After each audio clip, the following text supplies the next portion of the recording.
Welcome to Kids Connection. Hey everyone, it's Smalls. And Tarzan. We're so excited to keep talking about how Jesus' power pulls us through. Because today, we're going to talk about something really cool. Jesus' power brings hope. And you know what can keep our eyes on hope? Our God sightings. Last week, I asked you to keep an eye out for where God is working in the world and in your life. Well, I did that too. So I would like us to stand up and we're going to sing our song and then we're going to go right into our God sightings with a special guest.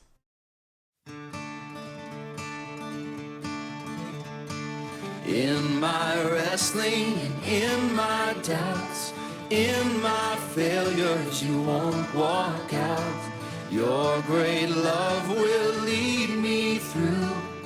You are the peace in my troubled sea. Oh, you are the peace in my troubled sea. My lighthouse, shining in the darkness, I will follow you. My lighthouse,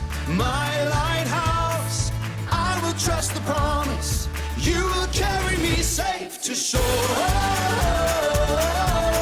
Safe to shore. Safe to shore. Safe to shore.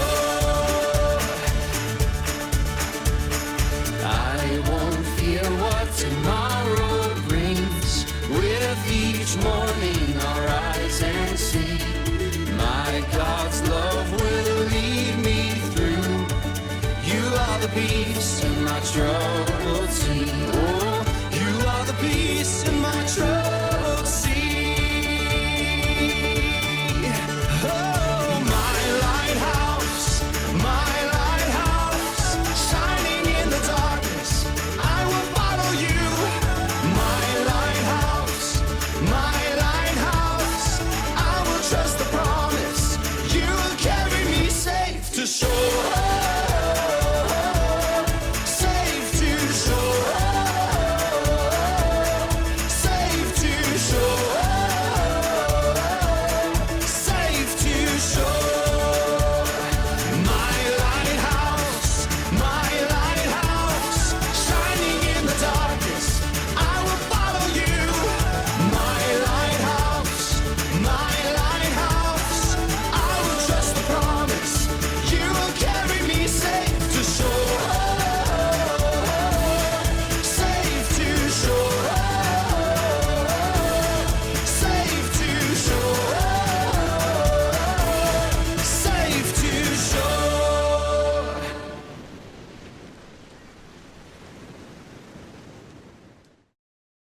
This week on Kids Connection, we have a special guest to do our God sightings with us. This is Rev Mark.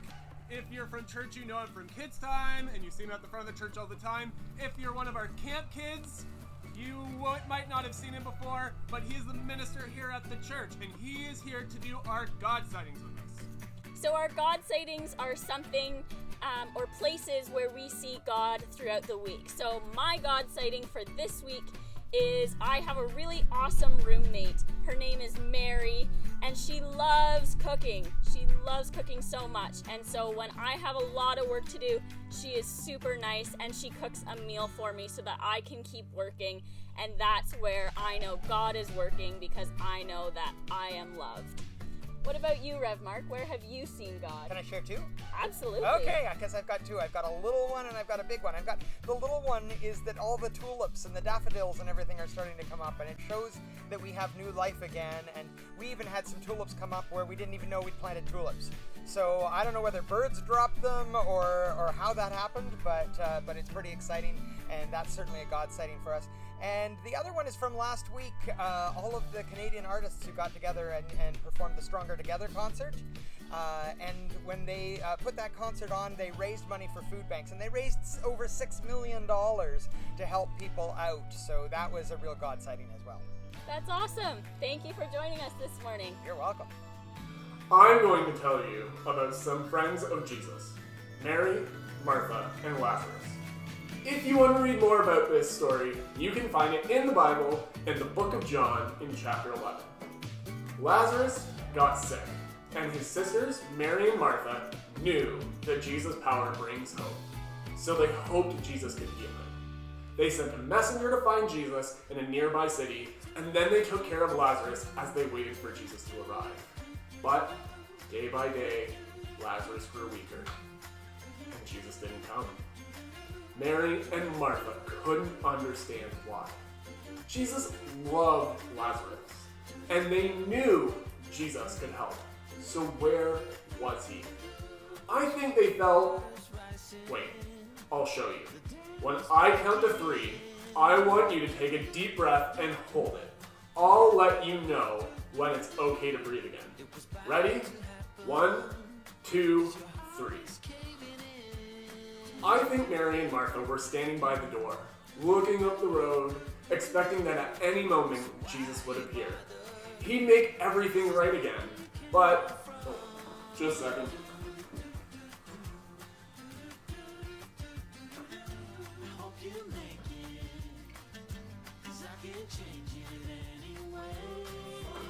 Oh, sorry. Oops.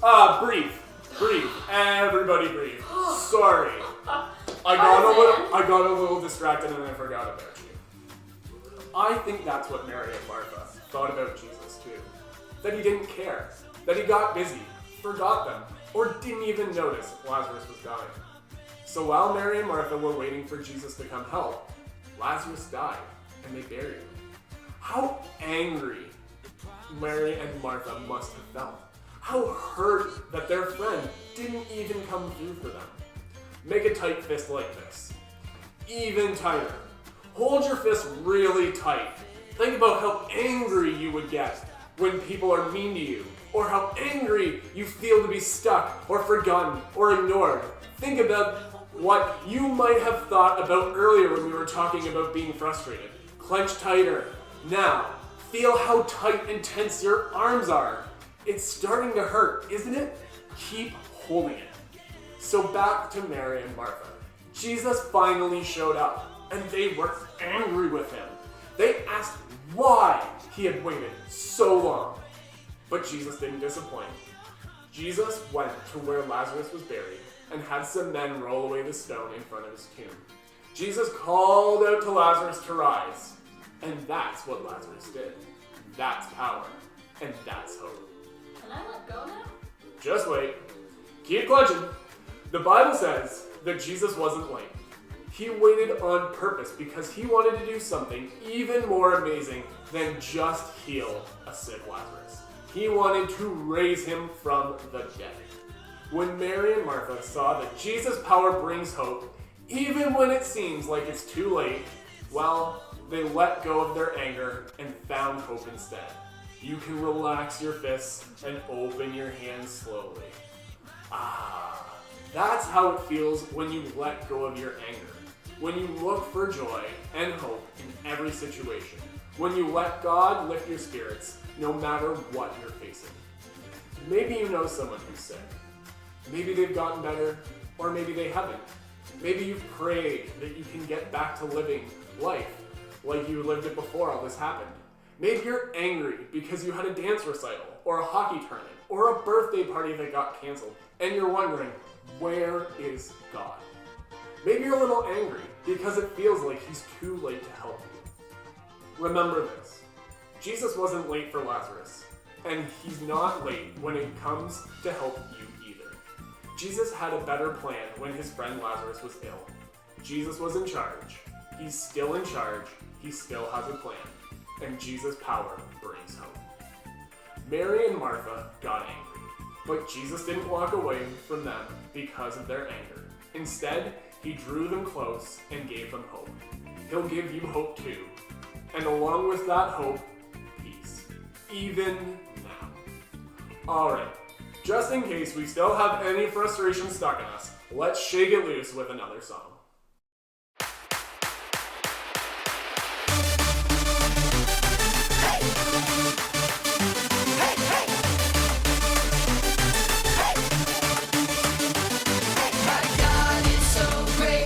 So strong and so mighty.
God's story, Lazarus.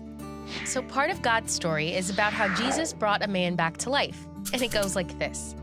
Jesus had 3 really good friends, Mary, Martha, and their brother Lazarus. One day, Lazarus got really sick. He was so sick that he might die. Mary and Martha knew the only one who could heal Lazarus was Jesus. So they sent someone to find him. They found Jesus traveling and telling people about God. Now, you might think that Jesus would rush to heal his friend, but instead of leaving right away, Jesus stayed where he was for 2 more days. See, Jesus knew something no one else knew. Lazarus had died, but Jesus was going to bring him back to life so that they would believe that Jesus really was the Son of God. When Jesus finally got to Lazarus' house, Lazarus had been dead for 4 days. Mary and Martha were heartbroken. Martha said, "Jesus, if you had been here, my brother would not have died. But I know that even now God will give you whatever you ask." Jesus said to her, "Your brother will rise again." Martha didn't understand at first. What Jesus meant was that he would actually bring Lazarus back to life here on earth. Jesus was saying, because he's the Son of God, he's more powerful than death. After that, Martha's sister Mary ran to Jesus and fell at his feet. "Lord, if you had been here, my brother would not have died." When Jesus saw her crying, he was so sad. In fact, when Jesus came to the tomb where Lazarus was buried, he cried too. His friend who he loved so much was dead. Kids, have you ever felt sad because of something that happened to you or someone you cared about? Just like us, Jesus felt pain and sadness because of what happened to his friend. Then Jesus told some people to roll away the big, heavy stone in front of the tomb. He looked up and prayed, "Father, I know that you always hear me." Then he called out in a loud voice, "Lazarus, come out!" And then Lazarus walked out. This man who had been dead for 4 days was now standing in front of everyone, walking and talking and alive. The people were amazed. You see, Jesus knew all along that he could bring Lazarus back to life. Jesus wanted people to see who he was, the Son of God. He wanted people to see God's greatness, that God could do anything, even bring someone back from the dead. So, in case you missed it, here's the quick version. Jesus' friend Lazarus got sick. Lazarus died. His sisters were really sad. Jesus was sad too. Jesus brought Lazarus back to life. Later, Jesus died. He came back to life too. And he was able to do it all because he's God's son. And that's a part of God's story. Let's see what happens when we focus on hope. Now, Smalls is usually the one who's in charge of all the technology, so I'm going to let her be the one who explains all of this. Alright, so I'm going to show you a picture right now. It doesn't really look like much, does it? But there are 4 dots in the middle, and the 4 letters in the word hope. So I want you to focus on those 4 dots, or the word hope in those dots, until I take the image down. And it's going to be for a little bit. I want you to really stare at those dots, and don't blink. Just stare straight at the dots. Keep looking at it. I have to keep it here for 30 seconds. Keep watching those dots. You're doing great. Keep staring. We're almost there. Now, really quickly, I want you to look at a blank wall or close your eyes. And what do you see? Keep looking. If you don't see it yet, it might take a few seconds. But keep looking at the wall or keep your eyes closed. And you should see it. Do you see it? Do you see the man? You could even say he looks what we think Jesus would look like, which is awesome because Jesus' power brings us hope. You've been keeping a thankfulness journal, and it's time to fill another page. Draw things you were hoping God would do for you that he has done. For instance, Maybe you hoped you'd be able to drive by a friend's house and wave or talk to them from 2 meters away. Or maybe your parents got you a special treat that made your day a little more exciting. Focusing on how God's hope has come through will remind you that Jesus' power brings hope. All right, we're signing off for today, but we hope you have fun drawing in your thankfulness journal and that we'll see you again next week. Bye!